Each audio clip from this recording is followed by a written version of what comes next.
सरकार ने योजना बनाई है कि सोया को इंपोर्ट करने जा रही है, जिस पे कुछ दाम इसके कम होंगे, लेकिन ये एक साधन नहीं है, क्योंकि पोल्ट्री तो हर साल 10% बढ़ रही है और आगे आगे सोया का मिलना कुछ नामुमकिन सा दिखाई दे रहा है। क्योंकि हिंदुस्तान जो सोया पैदा करता है वो खाली हिंदुस्तान के लिए नहीं करता, नेपाल, बांग्लादेश, चाइना में तो नहीं जाता, बांग्लादेश, लंका, ये सारे के सारे, नेपाल और लंका हमारे ऊपर, या भूटान भी हमारे ऊपर ही निर्भर है। तो हमारे को 3 देशों की सोया है तो मान के चलना चाहिए कि हमें उत्पादन करना पड़ता है। डॉक्टर साहब, एक बार फिर स्वागत है आपका एग्योग में। जानना चाहूँगा, जैसे हम सोया की रिप्लेसमेंट की बात कर रहे थे डीडीजीएस से, तो सरकार की भी कोई योजनाएं हैं? सरकार की कोई ऐसी प्लानिंग है या फिर सरकार की ऐसी कोई नीति है वो सोया को सस्ता करके या फिर रिप्लेसमेंट के लिए कुछ कर रही हो इसके ऊपर? दुनिया में 5 देश ऐसे हैं जहाँ पे सबसे ज़्यादा सोया होता है। उसमें अमेरिका है, अर्जेंटीना है, चाइना है, इंडिया है, अमेरिका है। तो इस बार क्या हुआ कि अमेरिका में थोड़ा इसका उत्पादन कम हुआ सर्दी की वजह से, तो बाकी सारे देश इनसे इंपोर्ट कर रहे हैं, तो उस करके इनके ऊपर बर्डन पड़ गया, क्योंकि सारे देशों का अमेरिका से ही 60% शेयर है।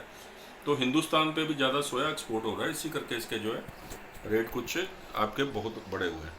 लेकिन धीरे धीरे अब कुछ हमारी सरकार ने योजना बनाई है कि सोया को इंपोर्ट करने जा रही है, जिस पे कुछ दाम इसके कम होंगे, लेकिन ये एक साधन नहीं है, क्योंकि पोल्ट्री तो हर साल 10% बढ़ रही है और आगे आगे सोया का मिलना कुछ नामुमकिन सा दिखाई दे रहा है। क्योंकि हिंदुस्तान जो सोया पैदा करता है वो खाली हिंदुस्तान के लिए नहीं करता, नेपाल, बांग्लादेश, चाइना में तो नहीं जाता, बांग्लादेश, लंका, ये सारे के सारे, नेपाल और लंका हमारे ऊपर, या भूटान भी हमारे ऊपर ही निर्भर है।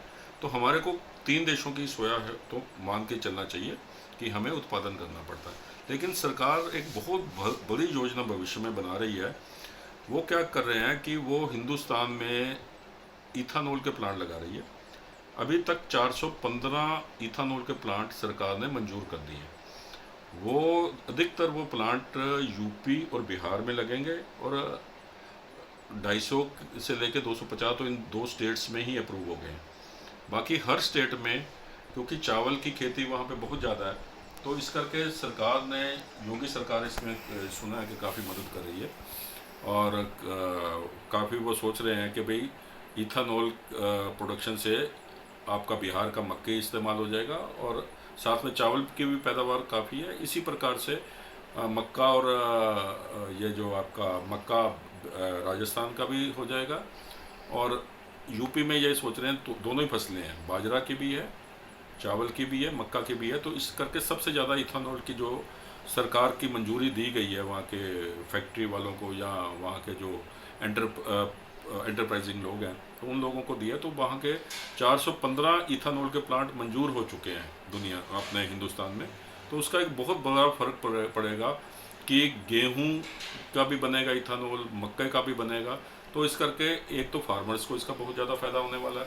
दूसरा, एक बहुत भारी योजना है, लेकिन अभी पाइपलाइन में है, जल्दी ही अप्रूव हो जाएगी, कि किसानों के लिए गेहूं का जैसे समर्थन मूल्य मांग रहे हैं, तो सरकार को देना बहुत मुश्किल हो रहा है। तो अभी सरकार की एक बड़ी योजना आ रही है कि खाली जो है किसान बिना कीटनाशक दवाइयों की गेहूं पैदा करेगा और कोई गेहूं नहीं चलेगी, और उसके लिए 40 रुपये गेहूं का भाव तय करेगी सरकार। ये इस तरीका के प्लानिंग चल रही है सरकार की, भारत सरकार की। और 40 रुपये की गेहूं से खरीदी जाएगी और वो सारी कीटनाशक ऑर्गेनिक गेहूं होगी, कहने का मतलब है। और बाकी ये जो कुछ लोगों के तो एग्रीमेंट हो गए हैं भारत सरकार से, जो मुझे कुछ लोग जानते हैं, इंडस्ट्रिस्ट जानते हैं, उन्होंने बताया कि हमारे एग्रीमेंट हो गए हैं, हम लोग इथानॉल का प्लांट लगाएंगे। इथानॉल का प्लांट के लिए उन्होंने 20 रुपये गेहूँ का भाव तय किया। वो जो है वो ऑर्गेनिक नहीं होगी, ऑर्गेनिक गेहूं लोगों के लिए बिकेगी, ये इंडस्ट्रियल गेहूं होगी जिसका इथानॉल निकाला जाएगा। और उसके बाद मैं सोचता हूं कि यूपी बिहार में आने वाले 2 वर्षों में डीडीजीएस इतना सस्ता हो जाएगा कि सोया को लोग डालना पसंद ही नहीं करेंगे, इतना बढ़िया क्वालिटी का मिलेगा। क्योंकि इतने 200-250 प्लांट में, इतने प्लांट अभी पंजाब हरियाणा में भी नहीं है। तो इस करके कुछ इलाकों में, कुछ क्षेत्रों में इसकी बहुत भारी, एक किस्म का आप बोलेंगे क्रांति आने वाली है डीडीजीएस की। तो सोया खुद ही रिप्लेस हो जाएगा। देखिए सर, आपका भी काफ़ी लंबा तजुर्बा है इस इंडस्ट्री में, तो मैं आपका पॉइंट ऑफ व्यू जानना चाहूँगा इस चीज़ पर।